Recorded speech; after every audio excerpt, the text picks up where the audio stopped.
Happy Tuesday, Redeemer. This is Natalie with your announcements for the week. First of all, I hope this finds you beating the heat somewhere cool. If not, I hope that you can get creative and find some ways to be able to get cool. But we wanted to let you know about a couple of things. First off, we are doing a new 5-day Bible reading plan on YouVersion. Matt Godshall is going to be leading that group. It starts on Friday. If you would like to join that group, you can click the link that was attached to this email. It is called Love Your Neighbor One Step at a Time. Good tie-in to our sermon this last week that we heard from Pastor Dan.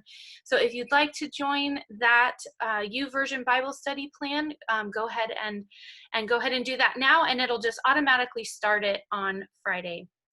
We are meeting in person on Sundays, and we love that, but we felt like it might be a good idea to remind you of the cool things that we have going on, and that we actually are seeing each other quite a bit throughout the week, but seeing each other online. So I am going to share my screen with you just so that you can see and be reminded of what we have going on. So if you go to our website, redeemercov.com, and you can see our online meetings on our front page. This week we have our regular Zoom kid meetings on Wednesdays at 10:30 and 4. Our youth gather on Thursdays at 7. Our youth have also started an additional way to connect. They are listening to podcasts and joining each other on a messaging system. So even if your student doesn't have a phone, they can get on with a computer. They listen to the podcast and they work it through on this messaging app together throughout the week. I know my two youth were doing it just a few minutes ago. So it's another great opportunity for our youth to get involved today. Or this week was the first week of that. So if you want your youth to get involved with that on top of their Zoom meetings at 7 on Thursdays. We also have our family-friendly small group that meets on Mondays at 7:15. We have a prayer meeting that happens Wednesdays at 9 a.m. and that's actually happening in person now.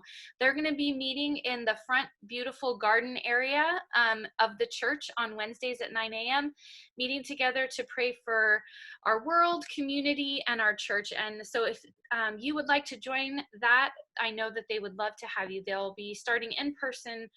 This week is the first week. There's a book study going on with Pastor Dan on Wednesdays at 7, Rediscipling the White Church. And here you even have the option to just click if you go to our website, and you can get information about how to join. And then there's also a sermon series discussion group that meets on Thursdays at 10:30. So even though we are seeing each other on Sunday mornings in person, we're also seeing each other quite a bit online during the week. And we thought we would just remind you, if maybe your circumstances have changed and you now have the ability to join in on that, we would love to have you join in on some of those get-togethers online. Also, just a friendly reminder that this week is communion, and we will be sharing in communion together. I have a sample here of what we are going to be doing this week. So at the greeting table, when you arrive, there will be kids' activity bags and also communion individual communion samples. So you'll see there's a little cracker at the bottom, juice on the top. You'll get handed one, and then you can take it and partake from your seat this week. So we're excited to try something new in these times, but excited mostly to get to be together to partake on Sunday. And as always, when we do communion, we also will have available our benevolence offering, which goes to us being able to reach out and love on those around us who may need a little extra help. So with that was my mouthful of announcements for you this week. We hope you are well, and hopefully we'll see you online or in person on Sunday.